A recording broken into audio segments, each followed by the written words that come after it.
In this case, we explore the complex legal battle over two parcels of land in Olongapo City, acquired by spouses Jorge and Hilaria Escalona after their marriage in 1960. Years later, Jorge, without his wife's written consent, waived his rights over one lot to his illegitimate son, Reagan, who then sold both lots to Belinda Alexander. When the Escalonas learned of these transactions, they challenged the validity, arguing that Hilaria never consented to any sale or waiver. Belinda, on the other hand, claimed she was a buyer in good faith and that the contracts were valid. The dispute escalated to the courts, raising crucial questions. Which law governs the status of these contracts, and does the timing of the marriage or the transaction itself determine the applicable rules? Heart of the legal debate centers on whether the civil code or the family code applies. The Escalonas married under the civil code, but the disputed transactions occurred after the family code took effect in 1988.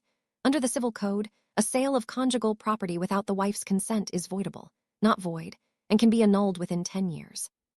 However, the family code, which now governs such matters, states that any alienation or encumbrance of conjugal property without the written consent of the other spouse is void. The Supreme Court clarified that the timing of the transaction, not the marriage, determines which law applies. Since the sales happened after 1988, the family code's stricter rules control, making the transactions void without Hilaria's consent.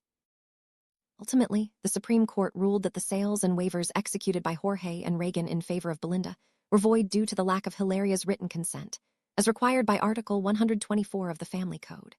The court emphasized that the right of each spouse to conjugal property is only determined after liquidation, and neither Jorge nor Reagan had the authority to unilaterally dispose of the lots.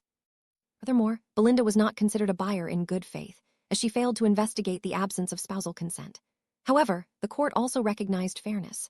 Reagan was ordered to reimburse Belinda for the purchase price, preventing unjust enrichment. This case clarifies that the law in force at the time of the transaction governs, and spousal consent is indispensable for valid disposition of conjugal property.